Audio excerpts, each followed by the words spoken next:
coming out of my What a day. wowzers. This girl. So, how was your week? Oh, good. Pretty regular. Yeah. Yeah. Cool. Yeah. How about yours? Today was it's pretty good. I with my busted ass, Busted. it was busted. Yeah, it's busted. I hauled a bunch of logs over from, so my neighbor got his tree cut down. I bought him some beer to get some of that wood for my own fire. And I hauled that with one arm, a couple of loads. It was pretty pathetic looking, but I did it. You got it done. Yeah. I got my Halloween decorations up. Very cool. The only decorations I have. No, I have Halloween and Christmas. That's it. I have some fall and / Halloween stuff I need to dig out. And it's like way back up in this closet. Yeah. We're on YouTube. YouTube. So happy about that. Yeah, people seem to like it, and Yeah. it's fun. Mm-hmm. I keep moving my head because someone commented about the glare in my glasses, but I don't know how to fix it because it's from the computer. Oh yeah, I didn't even notice that. I was so excited to get. There it is. Gone. Yeah. Gone. I guess maybe just look, Yeah, I'm like this. look at your Is this computer at an different? angle. I can take them off, I guess, but Yeah, so you heard the news, huh? I called you up and I fucking told you about it. I was almost in tears. I wasn't nearly near tears, but I was concerned. yeah. Still Yeah, concerned. it showed enough that I knew something was wrong immediately. Yeah. Ruth Bader Ginsburg died at age 87 Ruth. on Friday. We are recording this on Sunday. So by the time you guys hear this, we're not going to, or there will be developments. Not really sure what it's going to be, but yeah. Just know that we're recording this on a Sunday. What does it look like when we edit it? I'm not sure. Guys, yeah. So we'll I'll leave that part in because I'm not sure what that's going to look like. So we're gonna jump. Editing. Like and subscribe. When I watched it, I was like in the wrong spot, so I think it's like over here. Yeah, you you have the subscribe and I have the you have the like and I have the subscribe over here. I don't know. Yeah, because for me it's still I'm on top and you're like a square on the bottom. Oh, you can move that. I better not chance it. I want to tell you about the Ig Nobel Awards. Ig Nobel Awards. Do you know? Have you ever heard of those? Nope. They're they're awards like the Nobel Peace Prize for science. Let me just read this. So, I'm hearing stuff. All right, from HuffPost.com, a man who made knife from frozen poop among 2020 Ig Nobel winners. So maybe this year's Ig Nobels, the spoof prizes for dubious but humorous scientific achievement, should have been renamed the Ick Nobels. An anthropologist who tested an urban legend by fashioning a knife out of frozen human feces, and a man who found that spiders oddly give scientists who study insects the heebie-jeebies are among the 2020 winners. Cool. Because of the coronavirus pandemic, Thursday's 30th annual Ig Nobel ceremony was a 75-minute pre-recorded virtual affair instead of the usual live event at Harvard University. Even so, it managed to maintain some of the event's traditions, including real Nobel Prize laureates handing out the amusing alternatives. This year's winners also included a collection of world leaders who think they're smarter than doctors and scientists, and a team of Dutch and Belgian researchers who looked at why chewing and other sounds people make drive us crazy. Are you like that? Do you like ASMR? No, not really. I mean, people can be obnoxious, but it's not like every time I hear someone chew, it's like nailing on a chalkboard. Yeah, no, I know people that it drives crazy. I'm not one of those people. No. So yeah, I'll tell you about one of them. Eren, E-R-E-N, an assistant professor of anthropology at Kent State University in Ohio. Yay, Ohio. And co-director of the university's experimental archaeology lab. Experimental archaeology? That's a thing. It's like digging. Yeah, maybe he runs around being Indiana Jones, and that's what he justifies it by calling it experimental. Yeah, maybe. I used to want to be. I wanted to grow up to be Indiana Jones. Instead, I grew up to be Ohio Smith. Anyway, this guy used real human feces frozen to minus 50 degrees centigrade and filed to a sharp edge. He then tried to cut meat with it. Of all things, fucking meat. Food. He wants to cut food with it. Very cool. All right. The poop knives failed miserably. He said in a telephone interview, there's not a lot of basis empirically for this fantastic story. So apparently you can make a poop knife, but you can't make it cut meat. Yeah. Well, that was exciting. That was a lot of fun words. A lot. Yeah, I guess. Dubious. Yeah, so let's get into some serious stuff. But before we do that, I want to let you know that we are the Higher Minds Podcast, and I'm Papa Darby. And I'm Katie. Welcome. Hi. We're happy to have you here to our Welcome humble abode. This isn't our abode. Well, this digital space is our abode. But I get an old-timey world map. I got that recently. I like it. This fabric, I made the dye and dyed this fabric myself. So yeah, I think did you turmeric? That's what this one is. So kind of cool. I think you showed me those pictures. I think those pictures are on Instagram of you doing that on your Instagram. Yeah. You know what that reminds me? So I posted about RBG earlier today. Sad news and everything, and I think that she was incredibly influential, and she was incredibly influential, and we're going to tell you why now. But it got responded to by mean people. I just made a rule for my page. I'm not going to let mean. You can express opinions, and you can express differing opinions, but the moment you start being mean, I'm going to delete the comments. I'm going to delete the thread. I'm not going to delete you. I want you as a friend. I want you as, I want to be your friend, but I'm not going to tolerate meanness. I don't have to tolerate meanness unless you can convince me that tolerating meanness will help something. It won't. It won't. But convince me or be nice on my page. That's my rule. Just be nice. Yeah, I am always down for open dialect.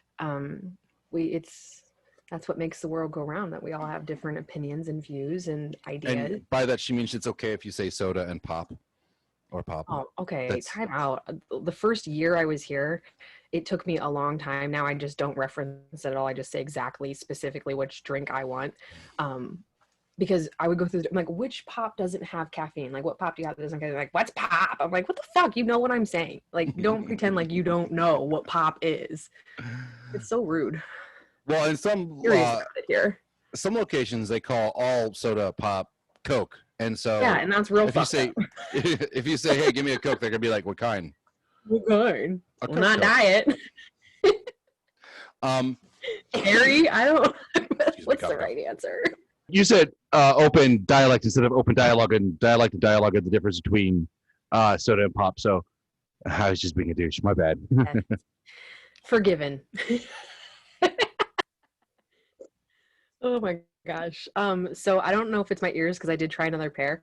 Every time I laugh or smile, my cheeks get big and my headphones pop right out.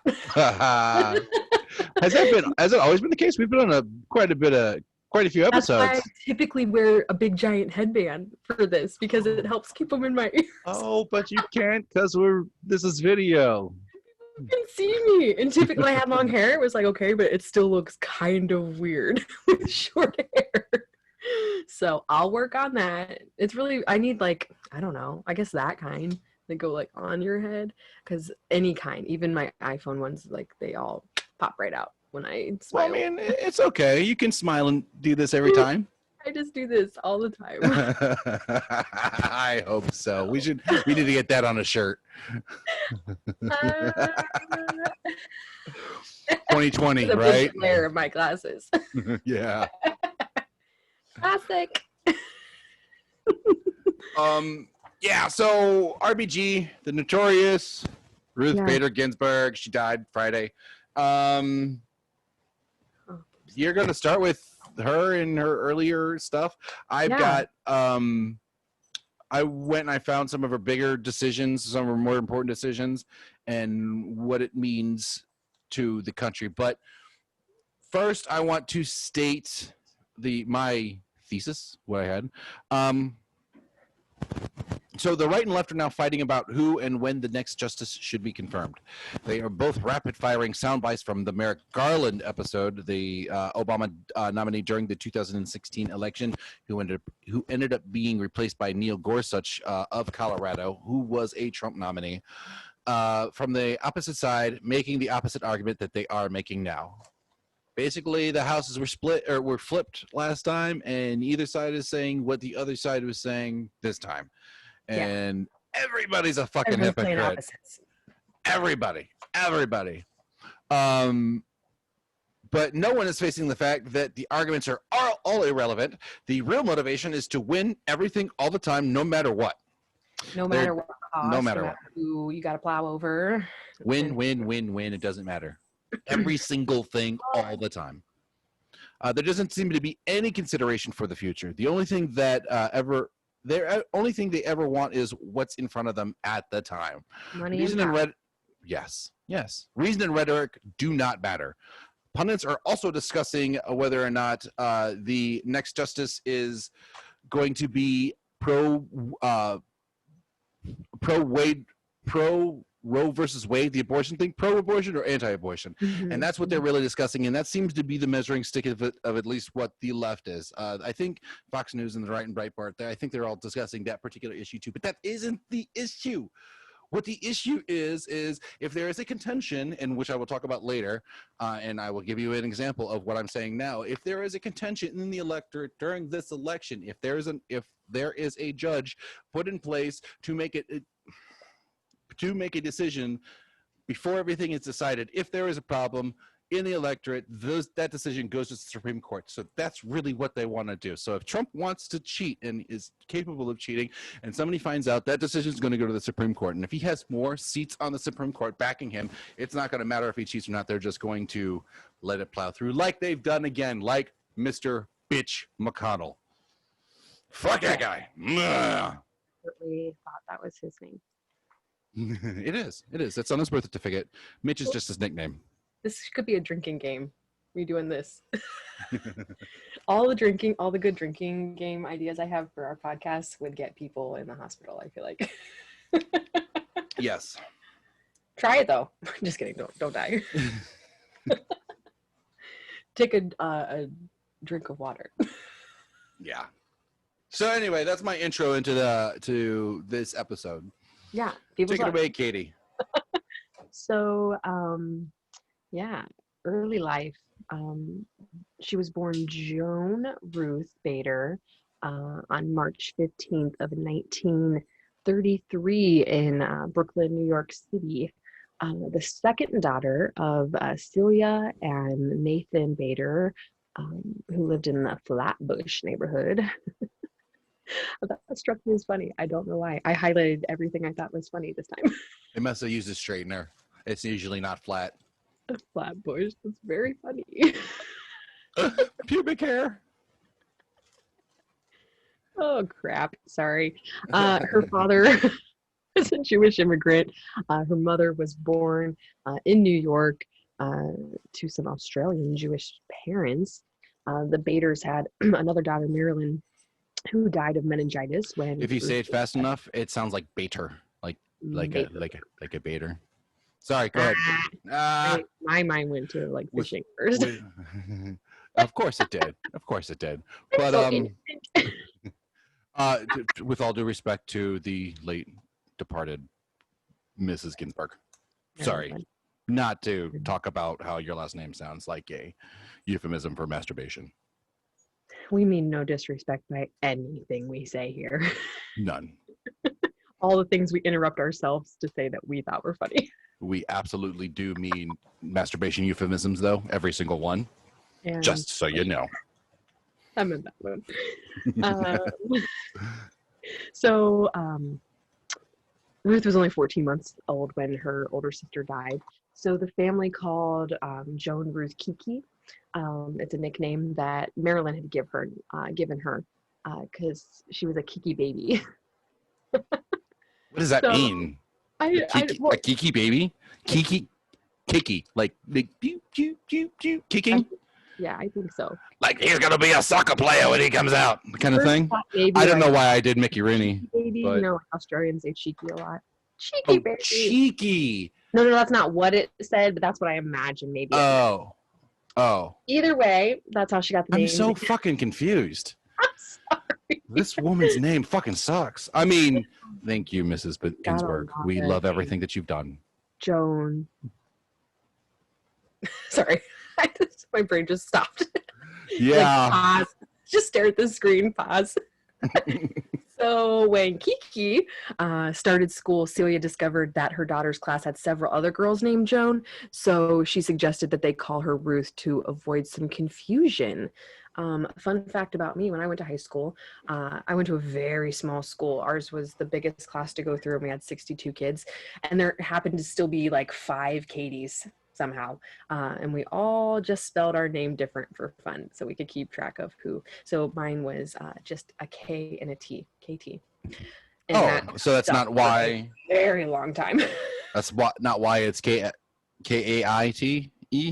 No, because Caitlin, Kaitlin, is my name, and my mom just cut off the LIN and put an E. Made it easy enough. Yeah. So it's very Irish, spelled like that. Sure it is.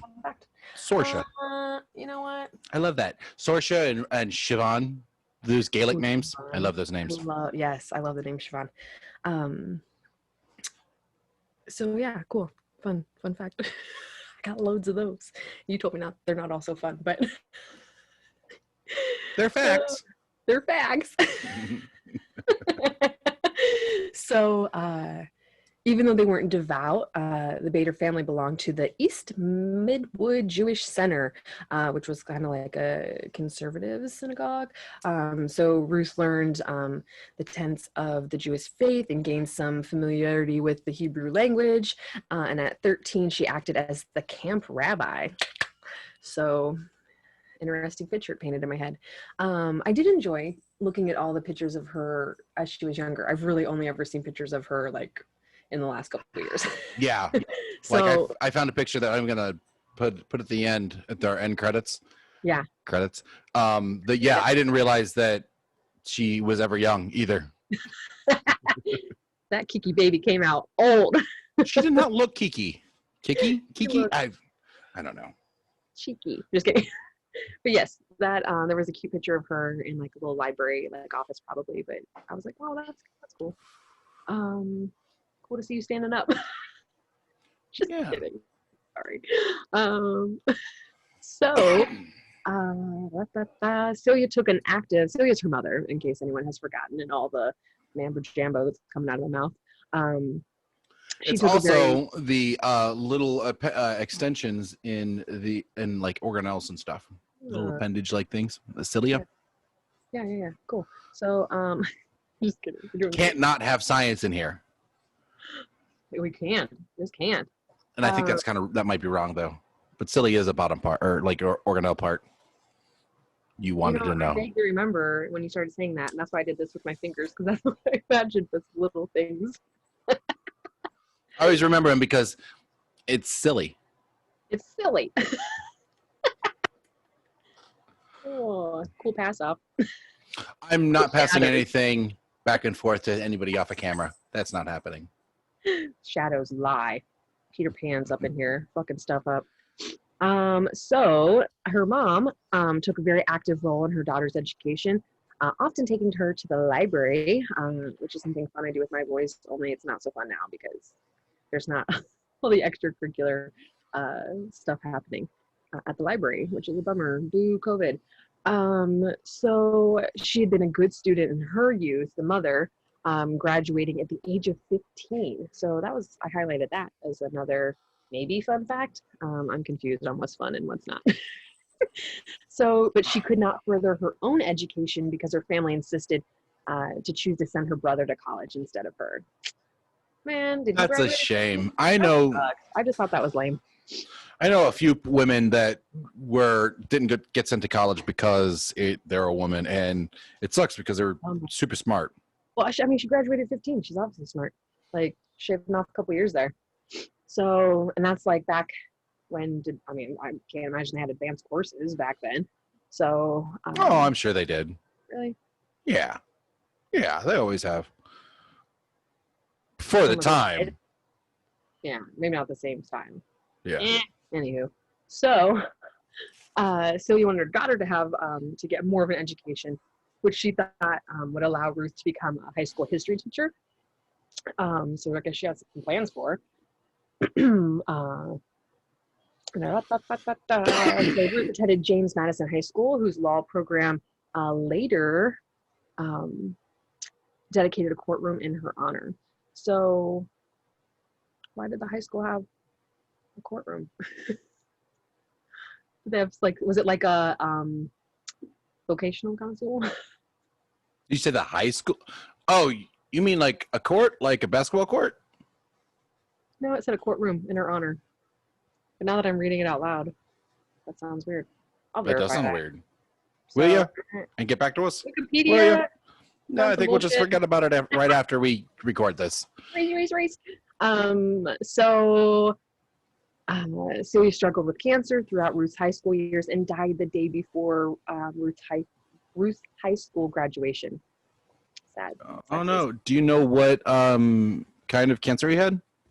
No, I didn't look. I just saw that she did and that she died. Like, she? Yeah, her mom. Mom.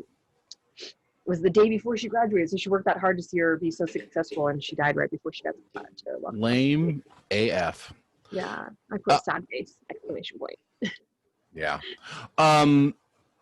That's just so everybody knows that on Friday she died of pancreatic cancer. Okay, all right. Pancreatic. I said pancreatic. Like a sir. Pancreatic. Oh, sorry. I hit the top page button. Okay. So she attended, Ruth attended Cornell University in Ithaca, New York. This could not be a fun fact because it's completely made up, but Andy from The Office went to Cornell, and I've been watching The Office again. It always makes me laugh. He's such a good character. So while at Cornell, she met Martin D. Ginsburg at the age of 17, and she graduated. She later went on to marry him. But she graduated with Cornell with a Bachelor of Arts degree in government on June 23rd of 1954. She was a member of Pi Beta Kappa, the highest ranking female student in her graduating class. Cool. She always been on some cool shit. So she married a month after graduation from Cornell, and her and Martin moved to Fort Sill, Oklahoma, where he was stationed as Reserve Officers Training Corps in the U.S. Army Reserve after his call up to active duty. So at age 21, she worked for the Social Security Administration office in Oklahoma, where she was demoted after becoming pregnant with her first child. What a bitch. That fucking sucks. Demoted because you had a kid? What the fuck? And not just like on a leave, but like straight demoted. However, that action prompted her, as I'm sure you're about to get into, to change shit like that. Because that's fucked up. It is. And she saw it, and she did something about it. So good for her. So in the fall of 56, she enrolled in Harvard Law School, where she was one of only I guess she said, "Fuck you, boss." Only one of 9 women in a class of about 500 men. So wowzas. Yeah, good thing she already found me. I mean, that's some slim pickings for those guys. Yeah. So but just like a field of flopping and for them. But they'll be sluts somehow. So the dean of Harvard Law reportedly invited all the female law students to dinner at his home and asked the female law students, including Ginsburg, "Why are you at Harvard Law School taking the place of a man?" That's rude. That's so rude. He's a white guy too, right? Oh, I'm sure of it. Christian. Okay. You don't know that. I don't know that. But I mean, I'm saying she's Jewish. More than likely. Yeah, I mean, she was Jewish, and there was a lot of that kind of discrimination in the Ivy League too. So, yeah, a Jewish woman. I'm sure that guy was, fuck that guy. Clearly a dick and a predator. Why do you have him to their house? And what? Their house. You can ask that rude question. Yeah, the dinner. It was like a dinner at his house. Oh. Yeah. I didn't catch that part. What a fucking douchebag. Right? You invited me here to be rude? Is that what just happened? Like, the food better be banging. That's all I know. Oh, he's probably one of the I can picture him. He's one of those hoity-toity fucking Ivy League professors that think they're smarter than everybody, and that shit that they say is pearls of wisdom to be bestowed upon the plebes. But you have to talk like that to me. But she showed him for sure. Oh yeah, fuck off. So when her husband took a job in New York City, New York City. Sorry, salsa. I like salsa commercials. I watch them all the time. Let me put these back in. That was too big of a laugh, obviously. So she transferred to Columbia Law School and became the first woman to be in two major law reviews, the Harvard Law Review and the Columbia Law Review. So in '59, she earned her law degree at Columbia and tied for first in her class. Maybe go back a little bit. She went to law school at Harvard and at Columbia? She transferred when her husband got... Are you not listening to me? I'm stoned. This is called the Higher Minds Podcast. Yeah. What the fuck do you expect? Bless his heart. Just kidding. That time I'm being rude. Sometimes. Yeah. No. That was totally stupid of me. I get it. I deserve that. Bless my heart. So, yes. When her husband took a job in New York City, she transferred to Columbia. So she earned... You already said that. Come on. I thought maybe I should refresh her memory. Who wasn't listening? So, it's still her early career, but later, at the start of her legal career, she encountered some difficulty finding employment, to obviously be expected, but not stood for. So in 1960, the Supreme Court Justice Felix Frankfurter rejected Ginsburg for a clerkship position due to her gender. She was rejected despite a strong recommendation from Albert Martin Sachs, who was a professor and later dean at Harvard Law School. And then Columbia law professor Gerald Gunther also pushed for Judge Edmund Palmery. I think that's it. And for those from the beginning, the dialect connoisseurs that we have in our audience, sack is a different word for bag, depending on your dialect. Please continue. Yep.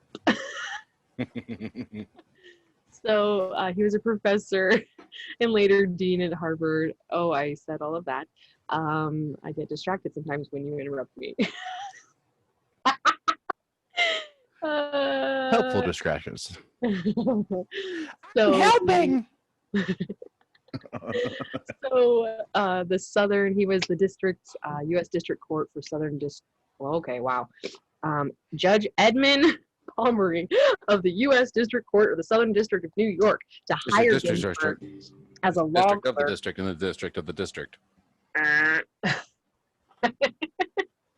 just making noises. He's a judge somewhere. Yep. Gosh. Long story short, Gerald Gunther was pushing for her to get a job and threatened to never recommend another Columbia student to Palmery if he did not give Ginsburg the opportunity and guaranteeing to provide the judge with a replacement clerk if she should not succeed in her role, which clearly she did. So, scroll. And you know what I gotta say though, that, and I've said this before, I'll say it again.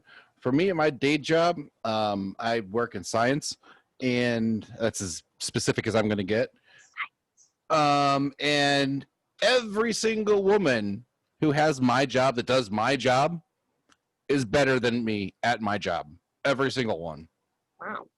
Just saying. Go girls. Then that's how I'm picturing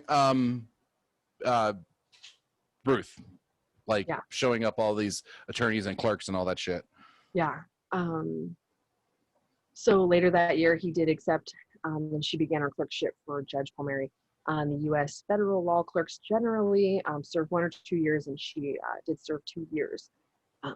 So that's cool. So from 1961 to 1963, she was a research associate and then an associate for the director of Columbia Law School project on international procedure. She learned Swedish to co-author a book with Swedish fish are my favorite candy. Is that a fun fact? I don't know. I know that fun to me. Tom Green made the word Swedish into a lyric. I like the way that came out. True story.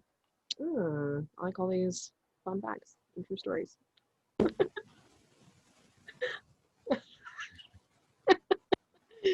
So yeah. To co-author a book with Anders Bruzelius. I don't know how to say it. On a civil procedure in Sweden. So Ginsburg conducted extensive research for her book at Lund University in Sweden. And her time in Sweden also influenced her into thinking on gender equality. So she was inspired when she observed that the changes in Sweden, where women were 20 to 25% of all the law students, not 5 of 500. And the judges whom she watched for her research was 8 months pregnant and still working. So good for her, out there doing things. So her first position as a professor was at Rutgers Law School in 1963. The appointment was not without its drawbacks. It says that Ginsburg was informed she would be paid less than her male colleagues because she had a husband with a well-paid job. They told her that to her face. Like, they didn't have to say it. Right. I mean, they shouldn't have done it at all, but how do they know? Wait a minute, because I guess it didn't say. I could have looked, I guess, what job he got that took him to New York, but how do you know he made good money? Could have been like a baker. Well, what did he do? he had a public office job, right? I honestly don't know. I mean, that's probably something that they probably did know. Or it was on a questionnaire on the application or in the interview. Like, I mean, they were allowed to get away with all sorts of stupid questions in interviews back then. That's a little tiny woman. Like, she's itty bitty. Itty bitty. So at the time, Ginsburg entered I'm sorry, I lost my spot again. At the time she entered, she was one of fewer than 20 female law professors in the United States. I highlighted that because I thought it was interesting. So she was a professor of law, mainly civil procedure at Rutgers from 63 to 72, receiving tenure from the school in 69. So in 1970, she co-funded the Women's Rights Law Reporter, the first law journal in the U.S. to focus exclusively on women's rights. So from 72 to 80, she taught at Columbia Law School. I keep wanting to say y'all school, and that's not anything. I like that better, though. So, y'all school. Yeah, y'all school. Where she became the first tenure woman and co-authored the first law school case books on sex discrimination. She also spent a year as a fellow of the Center for Advanced Study of in the Behavioral Sciences at Stanford University from 77 to 78. I see a pussy in your background. Oh. Oh, Roxy. Cats are wild. That's so funny. When you Looking said I like looked up and just saw her tail and like the picture behind me, I was like, what? Who is it? Get it out of here. it took me a good like 30 seconds to think up that though. She was just there the whole time. I didn't notice. Yeah. Creepy. Oh yeah, she's been there for a little bit. Switching her tail back. Zoned in to my story. I mean, it's just serious shit. So yeah, It is. it's full of fun facts. I'm also sweating like a whore on penny night. Like my hair is like parting because it's like getting little kid curlies. And I'm also then noticing I got new eyebrow pencil and it's darker than my last one and it keeps catching me off guard. I'm like, whoa, look at your eyebrows. They're so dark. So mine. That's okay. They're all the things I'm thinking right now. You learn to live with them. Welcome to my world. I'm trying not to rub them off even though I'm sweating. Oh, sorry, rub them All off. things I shouldn't be saying out loud, but they just keep falling out of my mouth. So there's that, Oxy. She's just like, you can't, like, she's right here. She's getting ready to walk across the screen and fuck up the system, I can tell. But we're all mourning the loss of my other cat, so I try to like, give her the benefit of the doubt right now. R.I.P. your other cat. Ramona, we miss you. So litigation advocacy. So in 1972, she co-founded the Women's Rights Project at the American Civil Liberties Union. And in 73, she became the project's general counsel. The Women's Rights Project, and related to which then it's called ACLU, projects participated in more than 300 gender. The ACLU is the American Civil Liberties Union? Yes. Yeah, okay.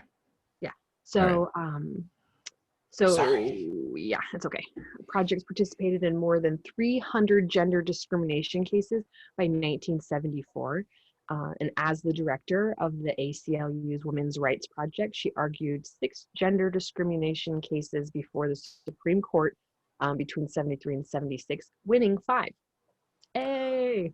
I was about to say, I don't remember her ever serving on the ACLU, and that's because it was years before I was born. So, okay, Yeah. cool.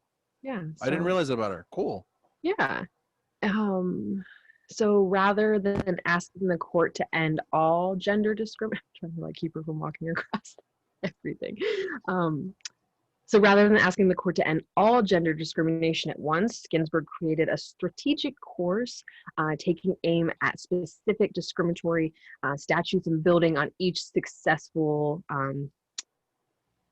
victory. So she chose plaintiffs carefully and at times picking male plaintiffs to demonstrate that gender discrimination was harmful to both men and women, not just women. So the laws that Ginsburg targeted included those that on the surface appeared to be beneficial to women, but in fact reinforced the notion. Time back in.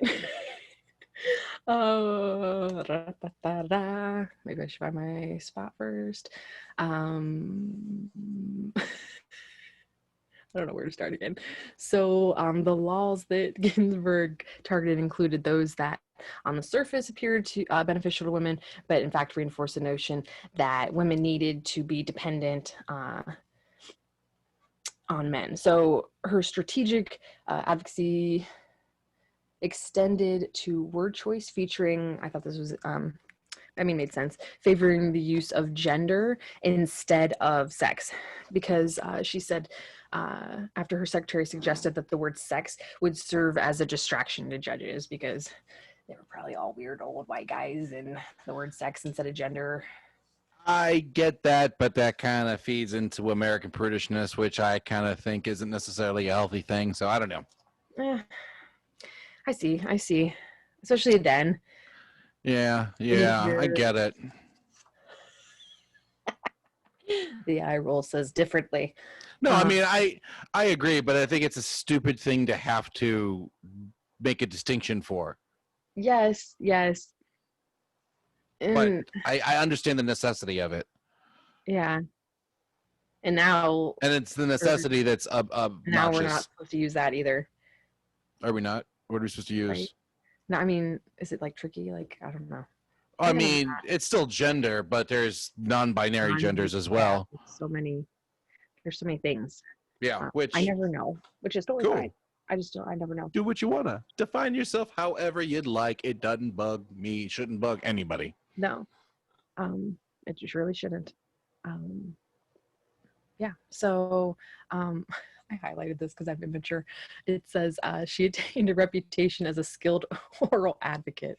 Yeah, she did, because she was only like 3.5 feet. So like she's right there.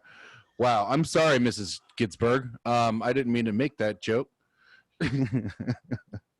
May you rest in peace and bless me with lots of great legal stuff. Yeah. No.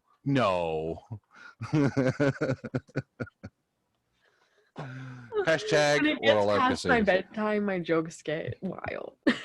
No. You said you highlighted this. You pre-planned that. I did, but I didn't pre-plan you saying that and me saying. It's true. So her work led directly to the end of gender discrimination in many areas of law. So thank you. Yeah, I'd clap, but I appreciate that. I didn't. Snap. Just do a little snap.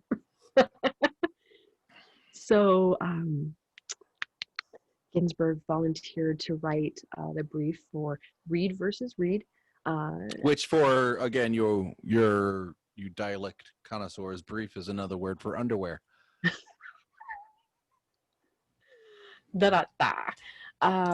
So so in Reed versus Reed, the Supreme Court extended the protections of the Equal Protection Clause of the 14th Amendment to women. So in 1972, she argued before the 10th Circuit in Moritz versus Commissioner on behalf of a man who had been denied a caregiver deduction because of his gender.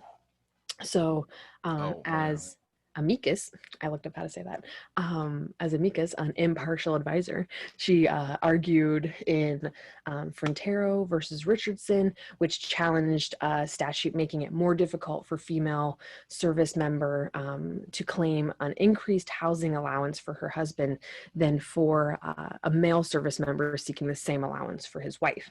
So she argued that the statute treated women as inferior, and the Supreme Court ruled 8-1 in favor. So the court again ruled in Ginsburg's favor in Weinberger versus Weinberger versus Weisenfeld. Those are very different but very close. So where Ginsburg represented a widower, denied survivor benefits under Social Security, which permitted widows but not widowers to collect special benefits while caring for minor children, and argued that the statute discriminated against male survivors of workers by denying them the same protection that their female counterparts would get. So she's just out here making things right. So, and let me finish this. So Ginsburg filed an amicus brief, and did you see me just rip this right out of my head?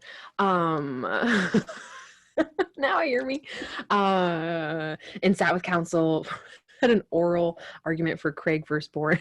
Sorry. I don't know when I'm going to grow up. Clearly 34 is not the year. So, which challenged an Oklahoma statute that set different minimum drinking ages for men and women.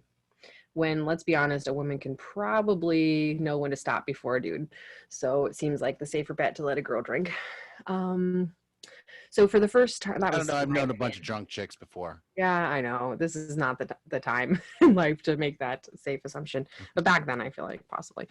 For the first time, the court imposed what is known as an intermediate scrutiny on laws discriminating based on gender, a heightened standard for constitutional review. Her last case as an attorney before the Supreme Court was in 1978, Duren versus Missouri, which challenged the validity of validity. Thank God for you.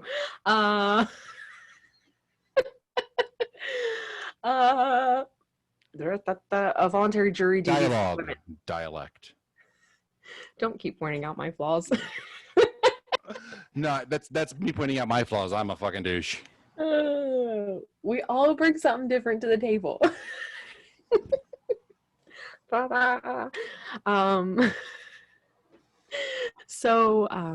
Yeah. The ground. I feel like I just need to back it up a little bit. Yep. On the ground that participation in jury duty was a civilian's vital governmental service and therefore should not be optional for women. that was a deep one. That's what she said. I couldn't help it because I've been watching The Office. That one just fell right out too. So at the end of Ginsburg's That's what she said. They're the best jokes. That show is so funny. Anyone who doesn't like it, I'm judging you harshly. At the end of Ginsburg's oral argument, the then Associate Justice William Rehnquist asked Ginsburg, "Won't you settle for putting Susan B. Anthony on the new dollar then?" And Ginsburg said that she considered responding, "We won't settle for tokens," but opted to not say anything at all. But that's a solid burn. Yeah. I don't know, but it feels like we ain't selling for tokens. Put them on that dollar bill. Y'all. Y'all school. Y'all school. Legal scholars and advocates credit Ginsburg's body of work with making significant legal advances for women. Phrasing, by the way. What did you say? What was the last sentence? Legal scholars and advocates credit Ginsburg's body of work. Okay, wait. You said legal scholars, they credit her body of work, is what you said. You know, I'm got snot and I can't help how I breathe and talk right now, so. That was funny. I'm not. I like that. Cut it out.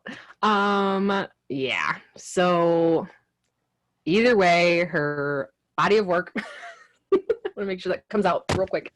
I'm gonna punch you. One day I'm gonna punch you right in the throat.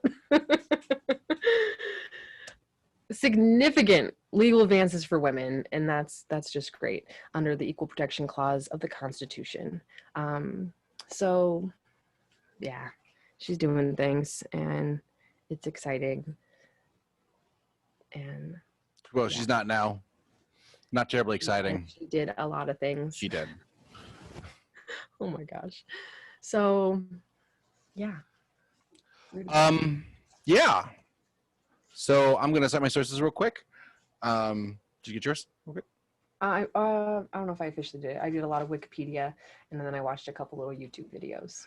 And I just went to Wikipedia and CNN.com. Lots of information in both. So I'm going to talk about a couple of her Supreme Court decisions, and then I'm going to end with I believe the most relevant decision that she made to today's situation, or that she was a part of it as compared to today's situation. So anyway, in 2013, a decision went out of the court. Chief Justice John Roberts led a majority invalidating a key provision of the Voting Rights Act that required certain jurisdictions with a history of discrimination to undergo federal oversight before enacting any changes in voting procedure. Ginsburg penned a fiery dissent, and she dissented on a lot of stuff, especially lately since it's been a more conservative court. But Ginsburg penned a fiery dissent in the case, pointing out that Congress passed the latest installment of the Voting Rights Act with overwhelming bipartisan support, saying the representatives legitimately exercised their constitutional powers in doing so. Excuse me, burpy burp. Ruth Bader Ginsburg worked through her fifth bout of cancer. She had cancer throughout most of her career, and not most of her career, for a long bit of her career, to help shape a blockbuster Supreme Court term. The sad irony of today's decision lies in the court's utter failure to grasp why the law has proven effective, Ginsburg wrote. It is the dissent in the Shelby case, this is known as the Shelby case for Shelby, Virginia, that grew Ginsburg's following in pop culture in recent years, spurring the Notorious RBG moniker that morphed into a celebration of the justice's legal career. She wrote that throwing out pre-clearance when it has worked and is continuing to work to stop discriminatory changes is like throwing away your umbrella in a rainstorm because you are not getting wet. So basically what she wanted to do was get rid of gerrymandering, but the Supreme Court upheld that practice. So Ledbetter versus Goodyear Tire and Rubber Company. Some of Ginsburg's sorry? They're based on Akron, yeah. Yeah, they are. Some of Ginsburg's most blistering dissent came from cases involving gender discrimination and civil rights, an issue she pioneered throughout her legal career. In one such case, Lily Ledbetter sued her employer, Goodyear Tire and Rubber Company, in 1999 for gender discrimination. I remember this. I was a senior in high school. Oh, really? Yep. I graduated in 99. She had received lower compensation than her male counterparts. She won the case in federal court in 2003 and was awarded $3.8 million in back pay and damages. The tire giant appealed, and the case eventually made its way to the Supreme Court. In 2007, the Supreme Court upheld a reversal of the federal court decision, ruling that because Ledbetter's claim was made after a 180-day charging period, she could not sue her employer under Title VII of the Civil Rights Act of 1964. That's fucked up. Statute of limitation. You have 180 days to file that kind of claim, a wrongful termination or a discrimination for anything at work. Yeah. Not anything. I'm sure there's different things, but in this case, 180 days. That's 3 fucking months. No, that's 6 months. But still, that's not fucking long enough. That's not long enough to. The wrongdoing doesn't just drop off after 6 months. That's fucked up. Railing against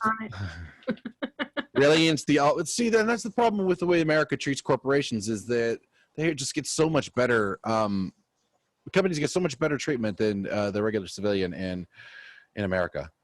Bullshit. Excuse me. Railing against the all-male 5-4 majority, Ginsburg delivered a scathing dissent from the bench, a rare act by justices intended to demonstrate the strength of her disagreement. She accused the 8 male justices of being indifferent to the gender pay gap. The court does not comprehend or is indifferent to the insidious way in which women can be victims of pay discrimination, she said, calling upon Congress to act where the court had not. In 2018, Ledbetter recalled the role Ginsburg played in her landmark case in 2006, saying, "The justice's dissent from the majority gives her chills to this day. I get chills and goosebumps today just thinking about it, knowing how fierce she was," Ledbetter said. Obamacare's contraceptive mandate. I'm not sure where I fall with this. I think any decisions based on religion I don't think any decisions should be based on religion, but I understand people that do, and that's a right, and that's an American right. And when it comes to private companies, the owner of that company should be able to, if it's private, the owner of the company should be able to do what he wants within the bounds of the law concerning ideology, in my opinion. But I also get... So, anyway, I get where they went with this, and I don't necessarily disagree. But anyway, so the Obamacare contraceptive mandate. In one of her more recent dissents, Ginsburg lambasted the court for leaving women workers to fend for themselves in a case where the justices struck down the Affordable Care Act's contraceptive mandate. In July 2020, the court cleared the way for the Trump administration to expand exemptions for employers who have religious or moral objection to complying with the Affordable Care Act's contraceptive mandate. I don't think Trump should have touched this, but he did. And I don't know where I land on this myself, and that's why I'm not a fucking judge and I don't have to. Today, for the first time, the court cases totally aside countervailing rights and interests in its zeal to support to the nth degree, Ginsburg wrote in dissent. The court leaves women workers to fend for themselves, to seek contraceptive coverage from sources other than their employer's insurer, and absent another available source of funding, to pay for contraceptive services out of their own pockets. Whereas men can get Viagra on their insurance. That's some bullshit. She said that noted that the government had acknowledged that the rules would cost thousands of women, between 70,500 and 126,400 women of childbearing age, she wrote, to lose coverage. I guess those are the statistics. When the case's oral arguments were being heard, Ginsburg participated from a hospital bed because a gallbladder condition. Ginsburg also announced weeks after her dissent in the case that a scan the February before revealed lesions on her liver and had begun biweekly chemotherapy. I just want to say that when we're talking about contraceptive and this kind of situation, not a solution, not an every time solution, but sometimes the solution is an oral argument. Anyway, now this is the last case I'm going to get into, and this is why this happening now is such a big deal. Bush v. Gore. In the election of 2000, Florida was the key presidential victory on both sides of the aisle. The voting process in the state was a mess, with poorly designed ballots and counting irregularities abound. Both George W. Bush and Al Gore both declared victory in the state before election night was over, kicking off one of the most drawn-out election results in the nation's history. The election quickly went from a decision steered by vote counts to one steered by the courts. Ding, ding, ding. That's foreshadowing. Not that I haven't been doing it the whole time. The bitter court battle first escalated up to the Florida Supreme Court, where a manual recount of ballots was issued. The order was appealed to the U.S. Supreme Court, where it was reversed, and Florida's 25 electoral votes, along with the presidency, was handed to Bush. Although Ginsburg was not the winning side, she did not go gentle into the good night. I might join the Chief Justice were it my commission to interrupt Florida law. Ginsburg wrote, the extraordinary settling of this case has obscured the ordinary principle that dictates its proper resolution. Federal courts defer to state high courts' interpretations of their state's own law. This principle reflects the core of federalism, on which all agree.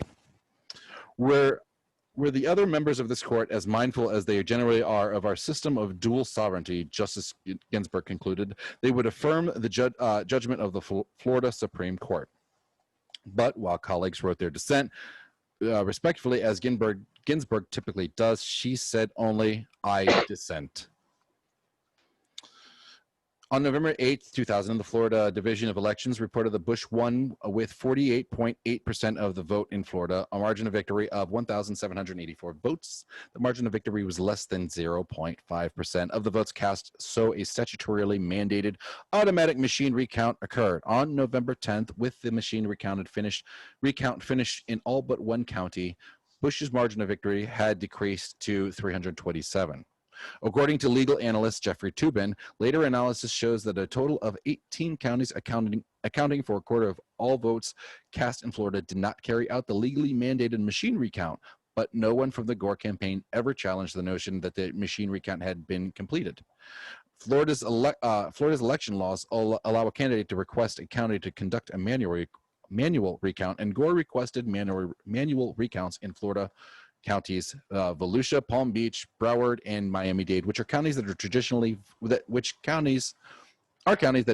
vote Democratic, and would be expected to garner more votes for Gore. Gore did not, however, request any recounts in the counties that traditionally vote Republican. The 4 counties granted the request and began manual recounts. However, Florida law also required all counties to certify their election returns to the Florida Secretary of State within 7 days of the election, and several of the counties conducting manual recounts did not believe they could meet this deadline.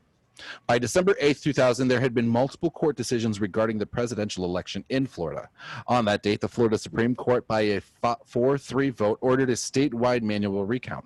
On December 9th, ruling in response to an emergency request by Bush, the U.S. Supreme Court stayed the recount. The court also decided to treat Bush's application for a relief as a petition for a writ of certiorari. I don't know what that fucking means. Yeah, I don't get that one. Certiorari, I don't know. Granted that petition, requested briefing from the parties by 4 p.m. on December 10th and scheduled oral arguments for the morning of December 11th. Oh, hey, Christmas came early. Although opinions are rarely issued in connection with grants of certiorari, I don't know what the fuck that is. A minimum of 4 of the 9 justices must vote in favor of the grant. Justice Scalia filed an opinion concurring in the court's decision, noting that a brief response is necessary to Justice Stevens' dissent, according to Scalia. It suffices to say that the issuance of the stay suggests that the majority of the court, while not deciding the issues presented, believe that the petitioner has a substantial probability of success. The issue is not, as the dissent puts it, whether counting every legally cast vote can constitute irreparable harm. One of the principal issues in the appeal we have accepted is precisely whether the votes have been ordered to be counted are, under a reasonable interpretation of Florida law, legally cast votes. The counting of votes that are questionable, of questionable legality does, in my view, threaten irreparable harm to Petitioner Bush and to the country by casting a cloud upon what he claims to be the legitimacy of this election. First count and rule upon legality afterwards is not a recipe for producing election results that have the public acceptance democratic stability requires. Justice Stevens filed a dissenting opinion in which Justice Sauter Ginsburg and Breyer joined. According to Stevens, counting every legally cast vote cannot constitute irreparable harm. Preventing the recount from being completed will inevitably cast a cloud on the legitimacy of the election. The 4 dissenting justices argued that stopping the recount was an unwise violation of 3 venerable rules of judicial restraint, namely respecting the opinions of state Supreme Courts, cautiously exercising jurisdiction when another branch of the federal government has a large measure of responsibility to resolve the issue, and avoiding making preemptory conclusions on federal constitutional law prior to a full presentation on the issue. A number of scholars have agreed with the dissenters' agreement that Bush failed to carry the heavy burden of demonstrating a likelihood of irreparable harm. The subsequent analysis revealed that black majority precincts had 3 times as many rejected ballots as white precincts. For minorities, the ballot survey found a recount would not have redressed the inequities because most ballots were beyond retrieving. But a recount could have restored the votes of thousands of older voters whose dimpled and double-voted ballots were indecipherable to machines but would have been clear in a ballot-by-ballot review. The ballot review, later conducted by a consortium of news organizations, did not have access to these decisive ballots, which in many cases had disappeared and could not be reproduced. Reproduce. Thank you. Sorry. And that is why that's why I think we went down the bad timeline, which is where we are now. It happened in 2000 with that election. And that's why it's important, or this is such a big deal. Now, Bush and Mitch McConnell have the right. It's legal for them to appoint and push through a justice. Is it morally right? Kind of depends on the circumstances. I don't believe that in this situation it's morally right. I think in most circumstances it shouldn't be. Even like Susan Collins Murkowski and the Mormon guy. Oh, why can't I think of his name? He ran for president two sessions ago. God damn it, the rich guy. Anyway, they all said that they're not going to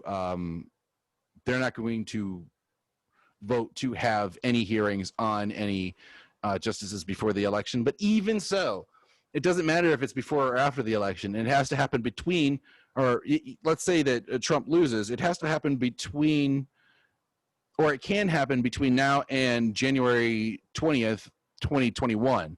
That's how long he has to do it and push it through. He can do that anytime up until then. So the election day is kind of an arbitrary line. It doesn't really fucking matter. He can still do it.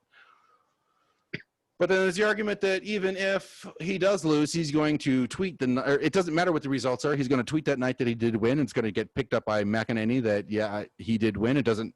And then that's just going to be the truth for some people that he won, no matter what the results actually say. So Maybe. Yay. Here's to you, Ruth Bader Ginsburg. All right. You got anything else? Saltiness in What's the that? air. I said I can feel the saltiness in the air right now. I feel deeply about this. Yeah. I know you do. I don't not. Yeah. Feel deeply for you. There's one of the points that of doing this now, we were going to do Bill Gates, but we switched it to this because this is such big news, is that she and I have different political views, but we're still friends, and we can sit here and have a discussion about actual facts and come to different conclusions and still be cool. And guys, stop being assholes to each other. You can disagree and still be pleasant and polite and have a good, nice day with each other. It's true. It's true. It really is troublesome to me how ugly people are, especially now. Everyone takes such a firm stance in what they believe and what they think. And instead of taking that firm stance and really doing anything productive, everyone is just trying to change your mind to believe what they believe, and that's a bummer. I think the world works because we all think and feel differently and bring something different to the table. And for sure, that's why diversity works. We all agreed it wouldn't. That would be weird. So, could we get anything done if we all had the same thoughts and the same? We wouldn't get nowhere. So. And I just want to precursor. I don't, because I feel like your stance is a little more known on how you feel. I'm not opposite. I'm not. No. It's just different. The other thing, I'm just not into politics like that. I never have been. So I have definitely stayed out of it because I was taught you don't have an opinion if you don't research and do these things and this, that, and the other. So which you have been. I have lately, been, especially with this time. Yeah. So I definitely tried to seek out some things about her that I heard, and I mean, especially now, you definitely find in anything. So yeah, it's all out there now. It's yeah. So I mean, I'm in everything. I'm all in learning and researching.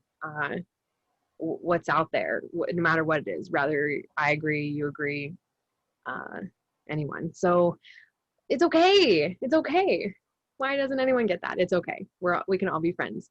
Yes. I love everybody, and I hope everyone can kind of get past their opinions and realize that is what it is. Rather it's their truth, rather it's fact, doesn't matter. It's still your opinion, and that's okay. But so is everyone else's. So yeah, come on, y'all, act right.